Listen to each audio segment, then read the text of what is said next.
Hi guys, my name is Nidhi Bhatnagar and I welcome you all in my channel. So बच्चों, आज हम करने वाले हैं हमारा चैप्टर 3। देखिए, चैप्टर 3 हम लोगों ने जो शुरू किया था रूलिंग द कंट्री साइड, ये हमने पार्ट 1 इसका ऑलरेडी अपलोड कर दिया है। हिस्ट्री का चैप्टर है, क्लास 8th का चैप्टर है। पार्ट 1 में मैंने जो आप लोगों को कराया था ये सारा हम लोगों ने कर लिया था पार्ट 1 में। अब यहाँ से हमें करना है, ठीक है। अब चलो शुरू करते हैं। ऑन द अदर हैंड, दूसरी तरफ क्या हो रहा था, इन द विलेजेस, गाँव में the cultivators found the system extremely oppressive. अब देखो वो क्या रहा था कि जो इन लोगों ने सिस्टम बना दिए थे रेवेन्यू कलेक्शन के, ये बिल्कुल कल्टिवेटर्स को समझ नहीं आ रहे थे। The rent he had to pay the zamindar was high. जो ज़मींदार को रेंट इन्हें पे करना था किसानों को, ये बहुत ज़्यादा हाई हो रहा था, ठीक है। The rent he had to pay the zamindar was high and his right on the land was insecure. और इनका जो राइट था, इनका जो अधिकार था अपनी ज़मीन पर, वो भी बहुत ज़्यादा इनसिक्योर थी ये लोग। क्योंकि क्या होता था, जब वो ज़्यादा नहीं पे कर पाते थे तो इनकी ज़मीन भी इनसे ले ली जाती थी। To pay the rent he had to often take a loan. अब देखो, रेंट पे करने के लिए इन्हें ज़मीनों का क्या करना पड़ता था, इनको लोन लेना पड़ता था मनी लेंडर्स से। And when he fail to pay, और जब वो नहीं दे पाते थे पैसा वापस, the rent he was evicted from the land. और इनको ना क्या कहता था, इनकी लैंड से बेदखल कर दिया जाता था। ये होता था कि भाई ये लैंड अब तुम्हारी नहीं, अब हमारी होगी, एक तरीके से कब्जा कर लिया जाता था। He had cultivated for generation, और वो लैंड उस पर कब्जा कर लेते थे जिसको इन्होंने जनरेशन, बाप दादाओं से ये लोग जो थे उस ज़मीन के एक तरीके से मालिक थे, उस पर खेती करते थे, ठीक है। तो यहाँ पर एक और चीज़ बहुत इंपॉर्टेंट आ जाती है, दिस इज़ महल। महल क्या होता है, ये डेफिनेशन 99% आपके पेपर में आएगी, इसलिए अच्छे से समझ लेना। In British revenue record, British के रिवेन्यू रिकॉर्ड, जैसे आप पेपर पे रिकॉर्ड बनाते हो ना, इनके भी रिकॉर्ड बनते थे भाई कि हमने कहाँ से कलेक्शन लिया। तो ये ना क्या बोलते थे, महल बोलते थे। महल इज़ अ रिवेन्यू स्टेट, कि ये हमारा ना, ऐसे समझो ये रिकॉर्ड बना रहे हैं। अब ये बोलते थे ये वाले महल से हमने इतने पैसे कलेक्ट किए, 20 रुपये कलेक्ट किए, ये वाले महल से हमने 40 रुपये कलेक्ट किए। तो महल किसको बोला इन्होंने, महल बोला किसी एक विलेज को, या फिर ग्रुप ऑफ विलेजेस को ये महल बोल लेते थे। मान लो कि यहाँ से 20 रुपये, एक गाँव वाला महल है तो फिर 20 रुपये कलेक्ट कर लिए। ये ज़्यादा गाँव वाला है तो यहाँ पे से इन्होंने 100 रुपये कलेक्ट कर लिए। तो इस तरीके से समझ लो, तो महल क्या होता है वो समझ गए होंगे। अब एक फिर क्या हुआ, जब ये पुराना सिस्टम तो बढ़िया से चल नहीं रहा था, अब ठीक है, लोग खुश ही नहीं थे, तो कुछ हो नहीं पा रहा था सही से, चीज़ें नॉर्मल नहीं हो रही थी। तो एक न्यू सिस्टम इज़ डिवाइस्ड, अब एक नया सिस्टम आया। By the early 19th century many of the company officials were convinced that the system of revenue had to be changed again. अभी लोगों को लगने लगा कि भैया, कंपनी ऑफिसर्स को लगा कि ये सिस्टम तो बिल्कुल नहीं चल पा रहा है, अब हमें ना सिस्टम को चेंज करना पड़ेगा। इनको क्या हो रहा था, इन्होंने तो जैसे मैंने आपको बताया था ना 500 अपने फिक्स कर लिए, तो अब इनको 500 ही मिल रहे हैं। इन बेचारे को तो कुछ आगे बढ़ ही नहीं रहे हैं। ज़मींदार जो थे वो लैंड को कुछ नहीं कर रहे थे इम्प्रूव, क्योंकि उनको लग रहा था कि जो आ रहा है वो भला। तो ये सब सिस्टम जो था वो बढ़िया नहीं चल रहा था। तो अब देखो नई सिस्टम पे क्या बात हुई, how could revenue B fix permanently. अब इनको लगा कि अरे यार, हमने रेवेन्यू फिक्स तो कर लिया, लेकिन ये फिक्स कैसे हो सकता है permanently at a time when the company needed more money to meet the expenses for administration and trade. अब इनको लग रहा है कि भैया अपने को तो बहुत पैसे चाहिए एडमिनिस्ट्रेशन चलाने के लिए, व्यापार यानी ट्रेड यानी व्यापार चलाने के लिए। तो अब हम तो इनसे, मान लो हमने एक फिक्स अमाउंट कह दिया, आप सारी ज़िंदगी हम यही लेते रहेंगे, फिर हमारी नेक्स्ट जनरेशन भी यही लेती रहेंगी, खर्चे तो बढ़ते जाएंगे, रेवेन्यू वही रहेगा, तो फिर ऐसे तो नहीं चलेगा। अब in the north western provinces में ध्यान रखना, north western provinces of Bengal में क्या हुआ, प्रेसिडेंसी में मोस्ट ऑफ द एरियाज जो आज के टाइम पे उत्तर प्रदेश में आ गए हैं, उस जगह की बात कर रहे हैं ये। And English man called Holt Mackenzie devised the new system, ये लेकर आए थे। ये इंपॉर्टेंट क्वेश्चन है, ये भी मैं बोल सकती हूँ 99% किसी न किसी तरीके से आने वाला है आपके पेपर में, ठीक है, कि कौन लेकर आया था नया सिस्टम। तो हॉल्ट मैकेंजी जो थे वो नए सिस्टम को उन्होंने इंट्रोड्यूस किया, which was came into effect 1822 में। तो ईयर भी इंपॉर्टेंट है, कब आया नया सिस्टम। देखो, परमानेंट सेटलमेंट तो नहीं चल पा रहा था, तो नया सिस्टम आया, हॉल्ट मैकेंजी जो थे वो लेकर आए, 1822 में ये आ गया। अब क्या हुआ, इफेक्ट में आया। ही फेल्ट, इन्होंने हॉल्ट मैकेंजी ने क्या फील किया, that the village was an important social institution in north India, कि जो गाँव हैं ये तो बहुत ही ज़्यादा इंपॉर्टेंट जो है, वो एक तरीके से सोसाइटी है हमारी, वो जो इंस्टीट्यूशन है, सोशल इंस्टीट्यूशन एक तरीके से, ठीक है भाई, वहाँ पे सामाजिक जिसे बोल सकते हैं ना, वो है नॉर्थ इंडिया में। तो सोसाइटी में ये नीडेड टू बी प्रिजर्व, और इसको ना हमें प्रिजर्व करने की ज़रूरत है। ऐसे बिखेर नहीं सकते इस चीज़ को, लोग गाँव छोड़ छोड़ के चले जाएँ, ये सब कुछ नहीं होगा, ये सब कुछ सही नहीं है। लोग खेती नहीं कर रहे हैं, कुछ ज़मीनें अच्छे से इंप्रूव नहीं होती है, तो इनको प्रॉब्लम्स दिख रही थी अब ये। तो उन्होंने कहा नहीं यार, ऐसा नहीं होना चाहिए, हम लोगों को इसे बचाना पड़ेगा। अंडर हिज डायरेक्शंस, अब इन्होंने डायरेक्शंस दी, जैसे ऑफिसर होते हैं ना, बोलता है ऐसे करो वैसे करो वैसे करो। तो कलेक्टर्स जो थे, इन्होंने डायरेक्शंस दिया कलेक्टर्स को कि भाई आप जाओ went to village to village. तो इनके डायरेक्शंस में क्या हुआ, कलेक्टर्स जो थे वो गांव-गांव गए, उन्होंने इंस्पेक्ट किया लैंड को कि भाई लैंड कैसी है, मेजर किया कि फील्ड किसी के पास कितनी है, फिर रिकॉर्ड लिख लिया उसके, कस्टम्स, भाई इस गांव के कस्टम्स कैसे हैं, राइट्स ऑफ डिफरेंट ग्रुप्स, और इनके अधिकार क्या क्या हैं। तो वो सब ना एक रिकॉर्ड बनाने लगे बैठ के, अब जा जाके मतलब गांव गांव। The estimate revenue of each plot within a village was added to the up to the calculate the revenue that each village mahal had to pay. अब इन्होंने क्या किया, एक तरीके से अंदाज़ा लगाने पहुँचे थे, एस्टिमेट लगाने पहुँचे कि भाई हम हर विलेज में जाएंगे तो वहाँ पे वो हम कितना, किस प्लॉट से हम रेवेन्यू कलेक्ट कर सकते हैं। अब जैसे मान लो कि 3 लैंड है, ऐसे समझो थोड़ा सा, ये एक बंदे की लैंड है, एक ये बंदे की लैंड है, और एक ये बंदे की लैंड है, तो तीनों की लैंडें अलग अलग हैं।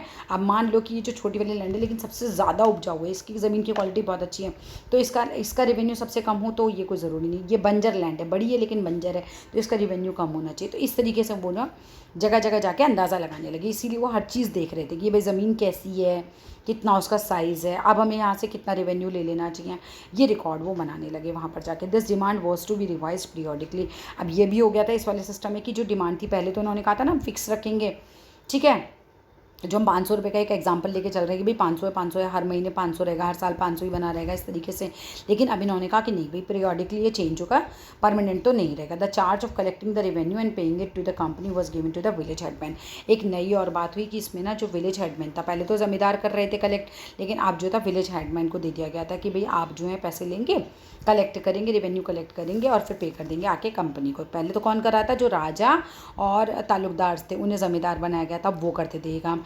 लेकिन अब क्या किया इन्होंने, इस बार चेंज कर दिया, इन्होंने विलेज हैंडमैन को दे दिया ये काम, ठीक है। This system came to known as the, ये बहुत इंपॉर्टेंट है, this system came to known as the Mahalwari system, क्योंकि वो महल बोलते थे गांव का या फिर ग्रुप ऑफ गांव्स को, ठीक है, तो महलवारी सिस्टम के नाम से जाने लगा।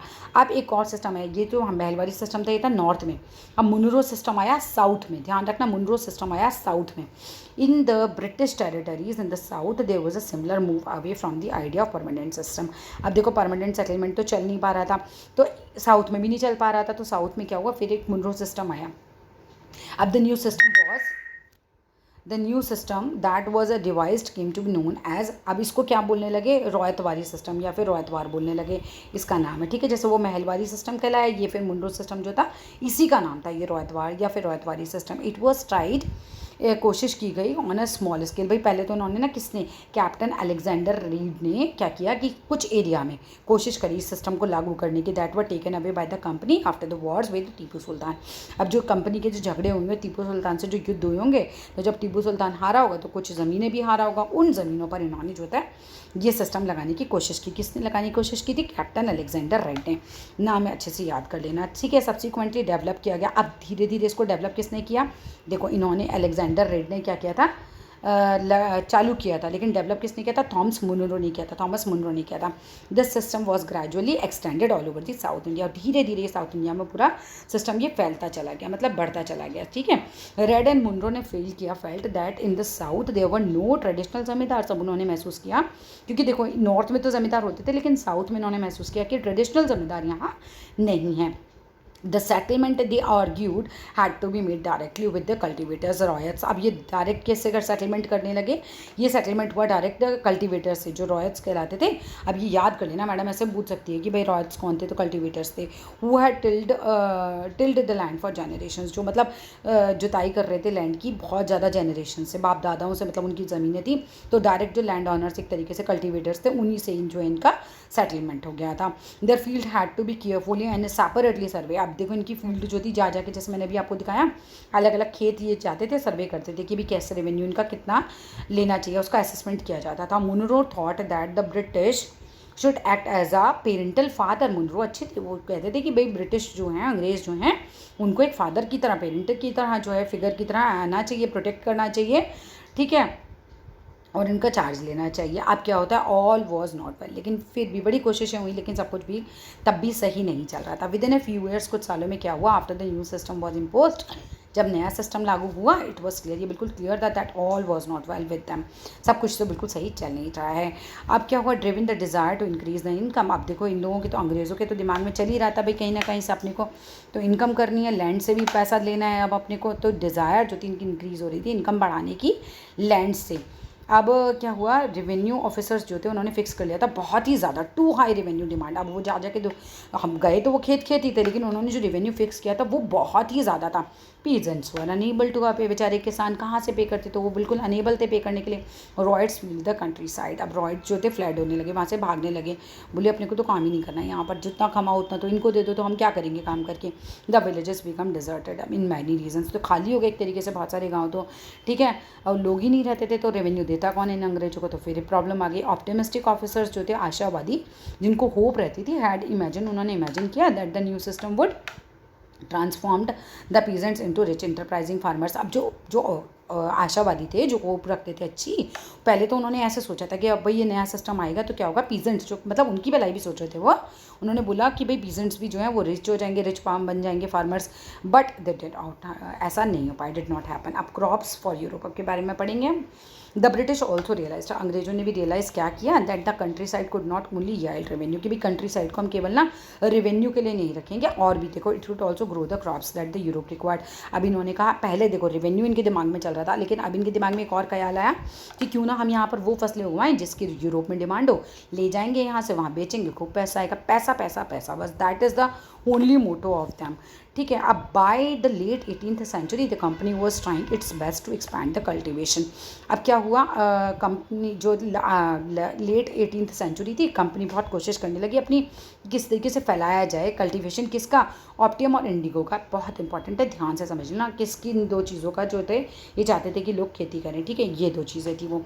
इन the country and a half, sorry in a century and a half that followed, कि ऐसा चला, द ब्रिटिश परस्यूडेड और force cultivators in various parts of India to produce other crops. अब देखो अब क्या हुआ, ये लोग ना फोर्स करने लगे कि आप लोग क्या क्या उगाओ, जूट उगाओ बंगाल में, चाय उगाओ आसाम में, शुगर केन यानी गन्ना उगाओ शुगर केन इन दी यूनाइटेड प्रोविंसेस में, जो कि आज उत्तर प्रदेश में है, वीट उगाओ पंजाब में, कॉटन उगाओ महाराष्ट्र और पंजाब में, और राइस उगाओ महाराष्ट्र में। तो एक तरीके से फोर्स करने लगे लोगों को कि भाई हमारे हिसाब से उगाओ जो भी उगाना है। हाउ वाज दिस डन, ये कैसे हो सकता था, British use the variety of methods to expand the cultivation of crops that they needed. अब ब्रिटिश जो थे ना वो यूज़ करते थे वैरायटी ऑफ मेथड्स, बड़े तरीके अपनाते थे एक्सपेंड करने की, कल्टिवेशंस को, क्रॉप्स के उगाने को, जो उनको ज़रूरत होती थी बस जिन चीज़ों की। Let us take a closer look at the story in such a crop, की जो अब हम पढ़ेंगे ना इस स्टोरी के बारे में, मेथड क्या था प्रोडक्शन का, पढ़ते हैं फटाफट से। 10 कलर हैव अ हिस्ट्री, क्या कलर की भी कोई हिस्ट्री है। Figure 5 and 6 are the 2 images of cotton prints. देख लो फटाफट से इमेजेस देख लो,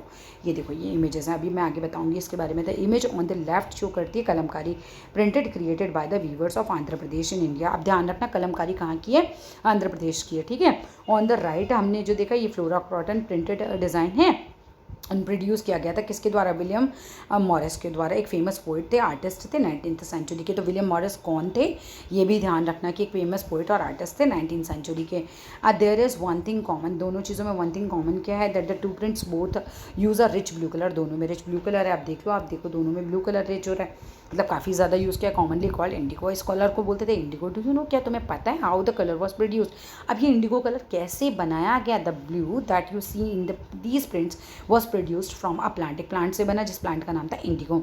it is likely that the blue dyes used in the Morris prints in 19th century Britain was manufactured from indigo plant. So indigo plant से बनता था, cultivate जो होता था कहाँ पर, इंडिया में उगाया जाता था ये। For India was the biggest supplier of Indigo in the world at a time. तो इंडिया जो था उस समय बिगेस्ट सप्लायर था इस कलर का, ठीक है, क्योंकि प्लांट यहीं पर ही उगता था। तो अभी इस वीडियो में हम करेंगे इतना ही, नेक्स्ट वीडियो में जल्दी से मिलते हैं और आगे कंटिन्यू करते हैं अपने चैप्टर को। देखो चैप्टर मुझे तो ऐसा लग रहा है कि आपको अच्छे से समझ आ रहा है। आप मुझे कमेंट बॉक्स में जल्दी से लिखकर बताओ क्या मुझे सही लग रहा है, आपको समझ आ रहा है, ठीक है। और जल्दी से कर दो शेयर, सब्सक्राइब, लाइक, XYZ, ठीक है। फिर मिलते हैं जल्दी से नेक्स्ट वीडियो में। Till then bye bye and take care and keep on studying.